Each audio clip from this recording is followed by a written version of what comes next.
Struggle Bus.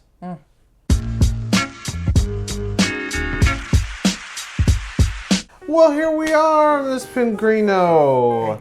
Part 2 of So What Did We Miss in 2024? I don't know, what did I miss? And you are here finally. Yeah. That was an ordeal to get everything moved to bring you in here. I even changed clothes for the occasion. It's almost as if we're doing this on a completely different day from when I did part 1. That's so true. I mean, it's not. It's not. No, it's the same night. Seems like same day, everything. Because, during your episodes, you gotta have wardrobe changes. Sure. Wardrobe changes. Especially if it's a two-parter. Yeah. Ah. Yeah. Okay. So this is part 2 of So What Did We Miss in 2024? And I didn't miss nothing. You haven't missed anything except for one movie. Well, we didn't.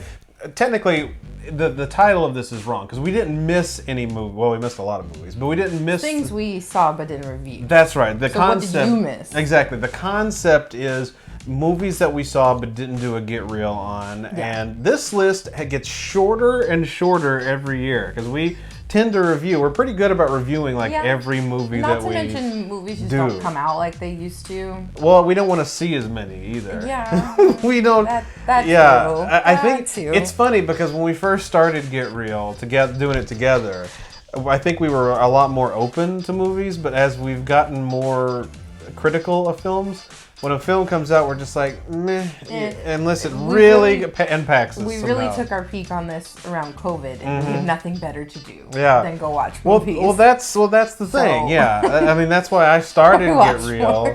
That's why I started Get Real was during the pandemic, and now we're doing it to watch real movies. The most recent movies, and now I'm just like, I don't want to. There's not a whole lot I want to see. Yeah. But there was one movie that you and I saw together that we did not review on Get Real. Yeah. And what movie is that, Miss Pengrino? Live from Here. It's us. Oh, right. I gotta say the name. Saturday Night Live.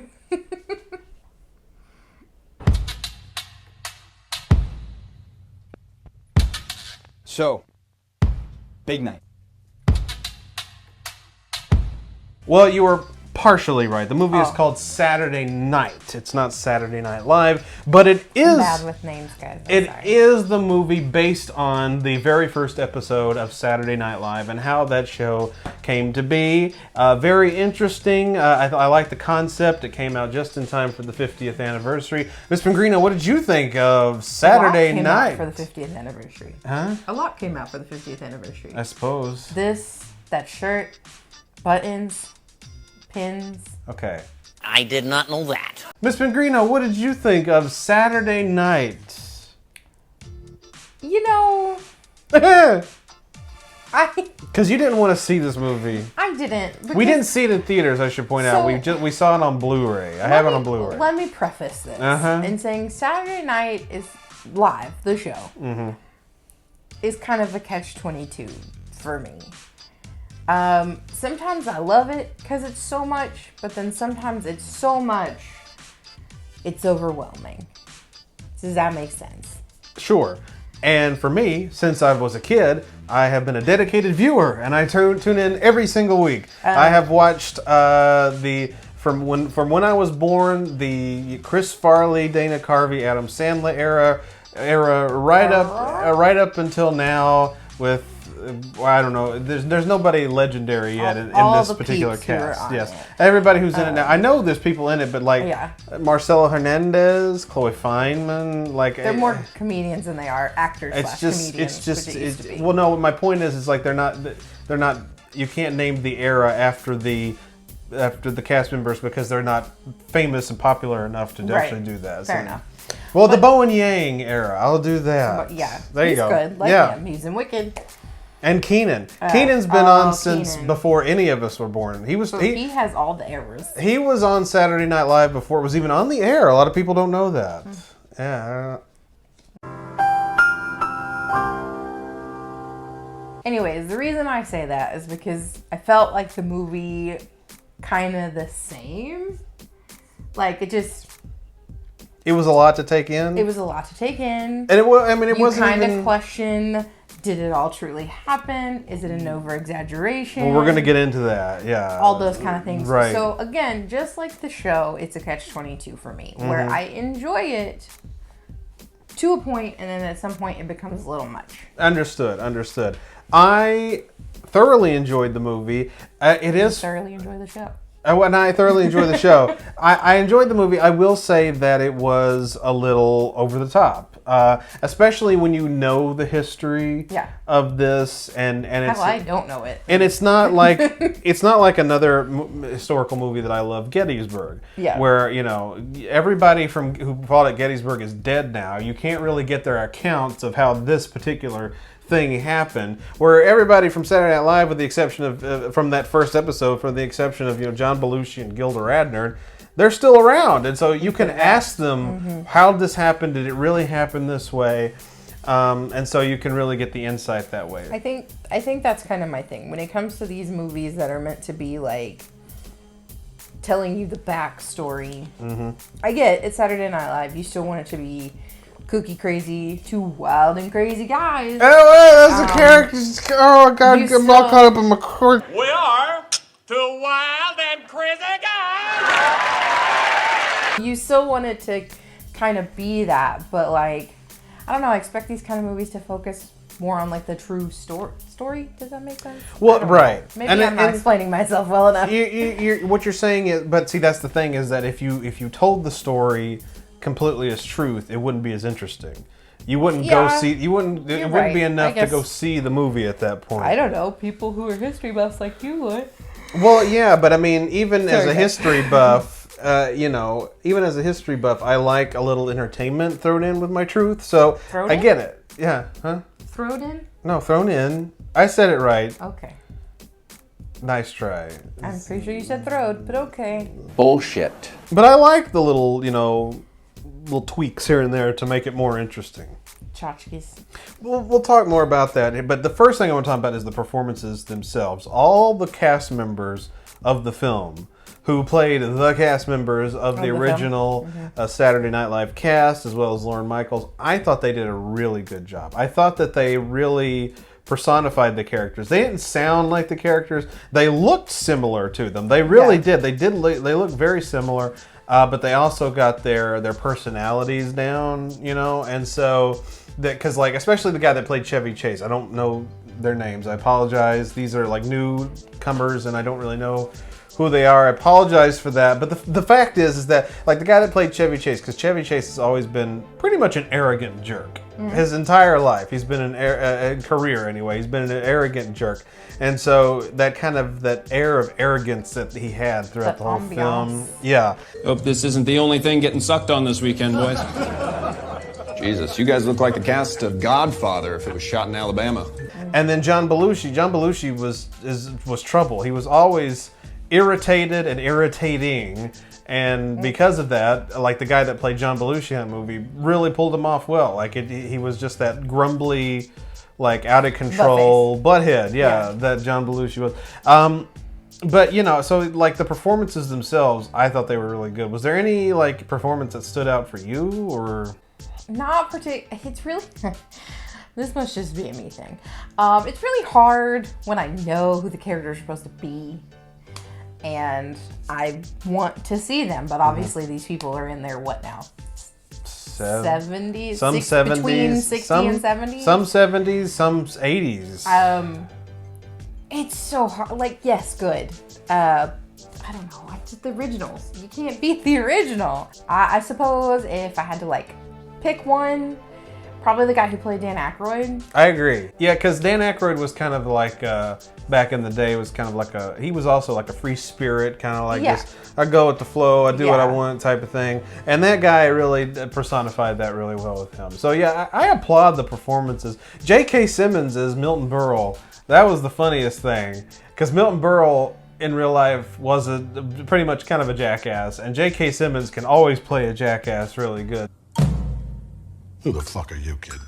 You're not a star. You're barely in the fucking building.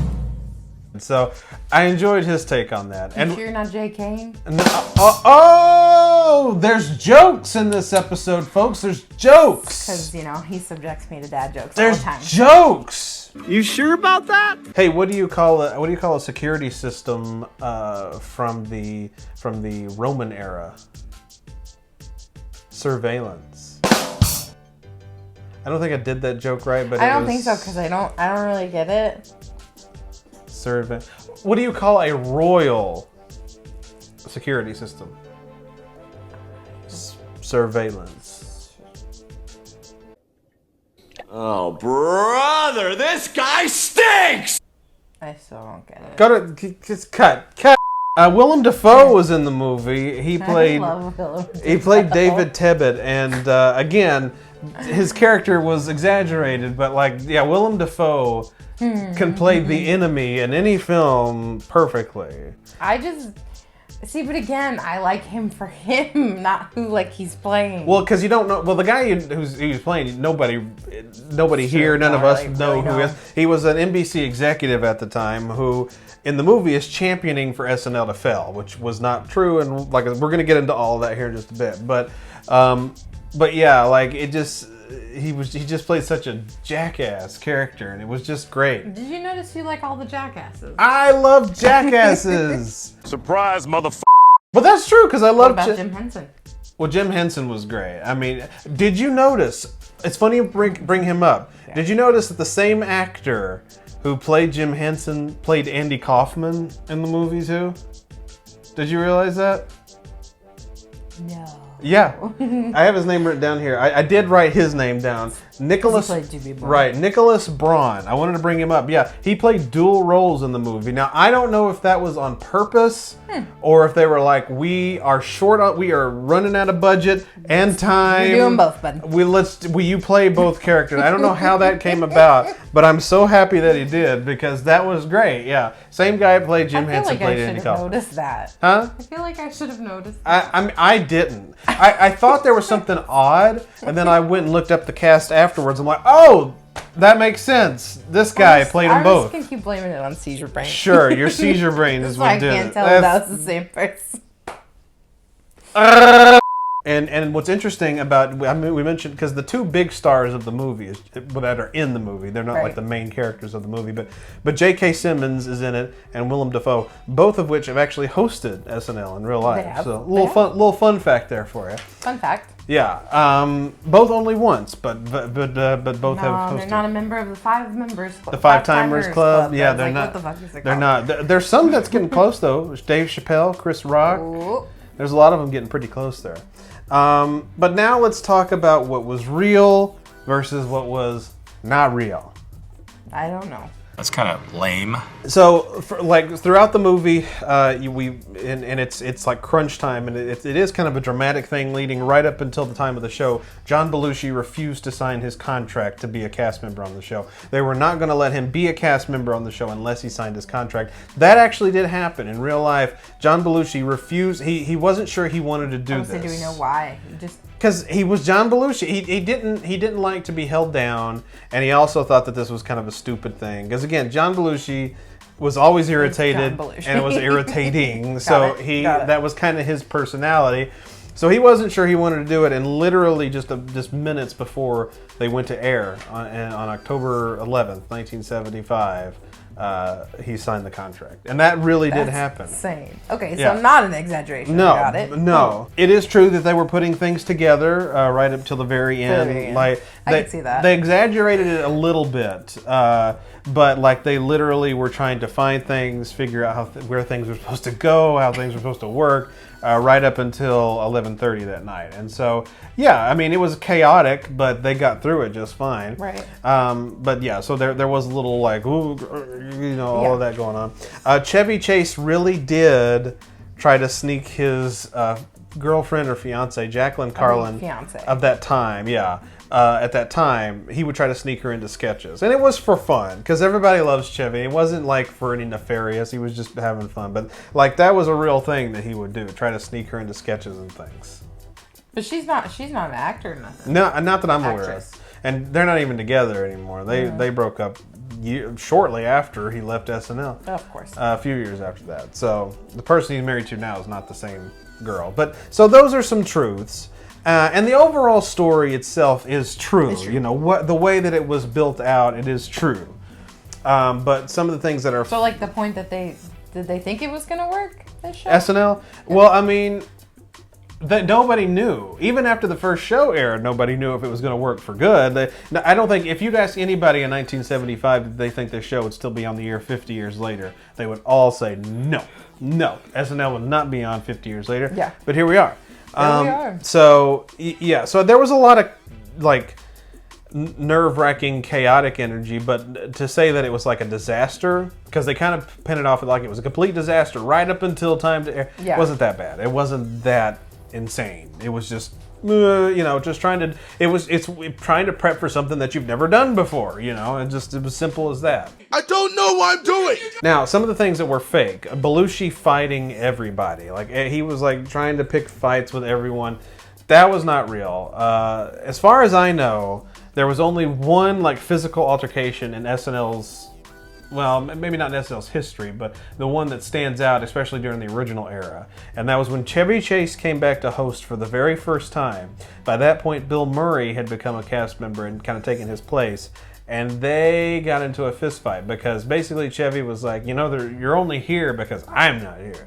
You're just Yikes. blah, blah, blah. And Bill Murray, he's quippy. So he came back with quips and it turned into a fight. And I went in, I was probably a little full of myself after a year of fame or whatever.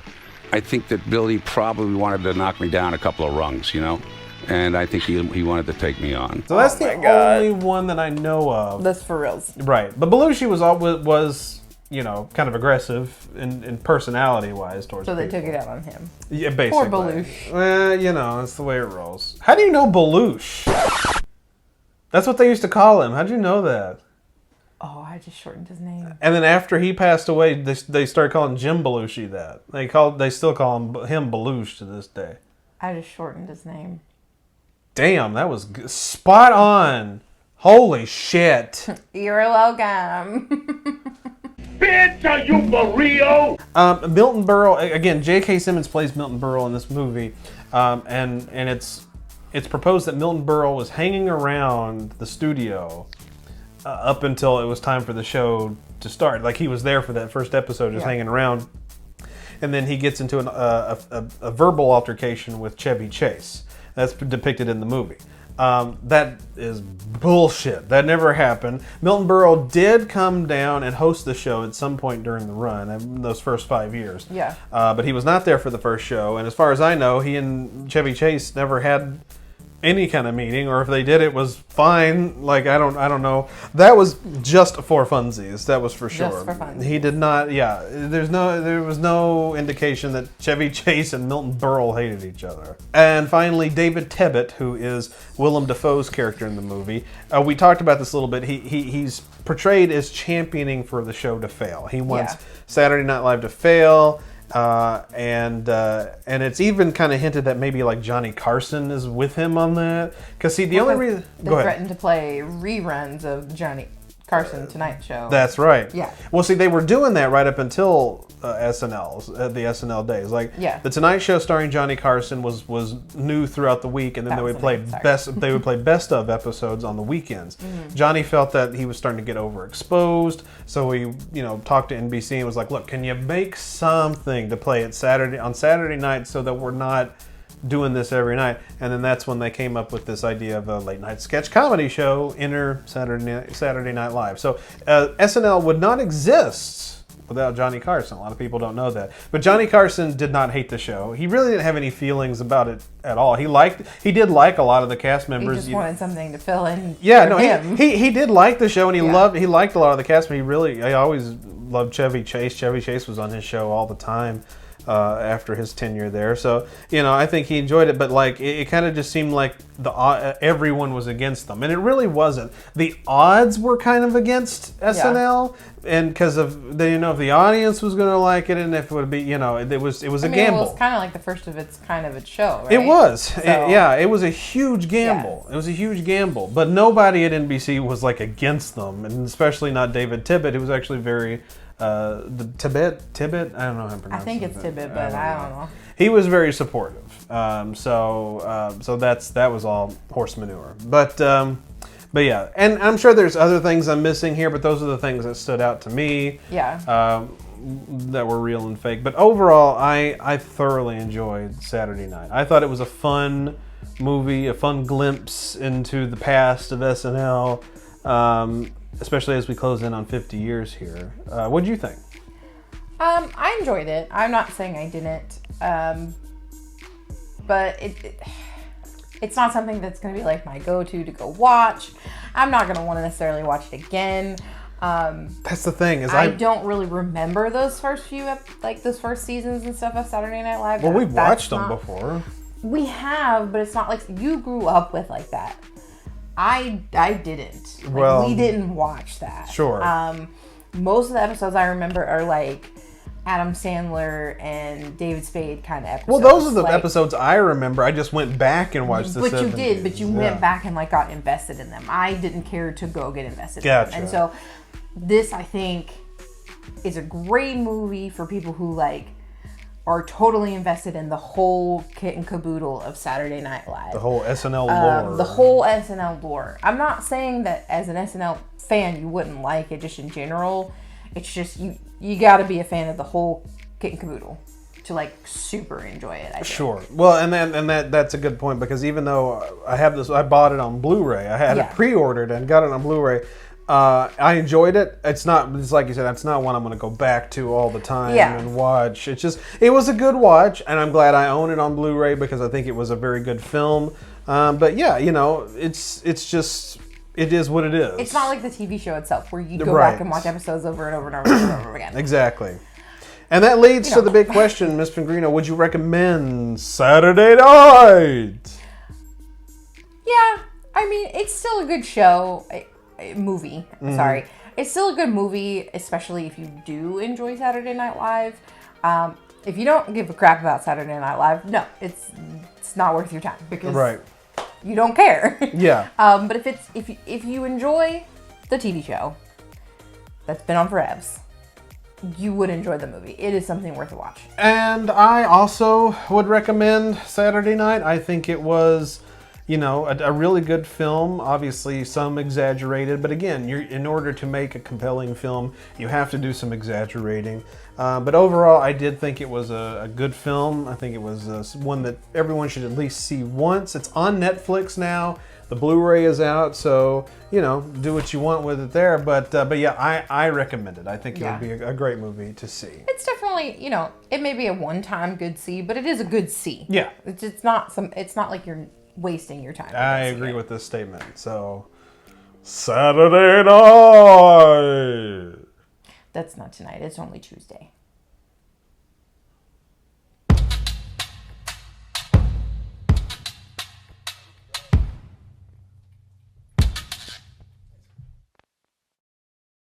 And those are the movies that we saw but didn't review on Get Real. And for me, it was one thing. It was only 3 overall. What 2 you hadn't seen? Gladiator. Well, I'd seen them but didn't review them. Gladiator 2 and a Netflix movie called Carry On with the Jason Bateman and the Tegan Eric Egerton. I love him. Yeah. And those only happen by happenstance. So that we probably would have only had this movie to do had it not been for my parents. Yeah. we at that point just would have done a Get Real for Saturday Night at that point. Yeah. But there you have it. Those are the movies that we saw but did not talk about in 2024, and that officially wraps up. So what did we miss in 2024? Thanks for watching.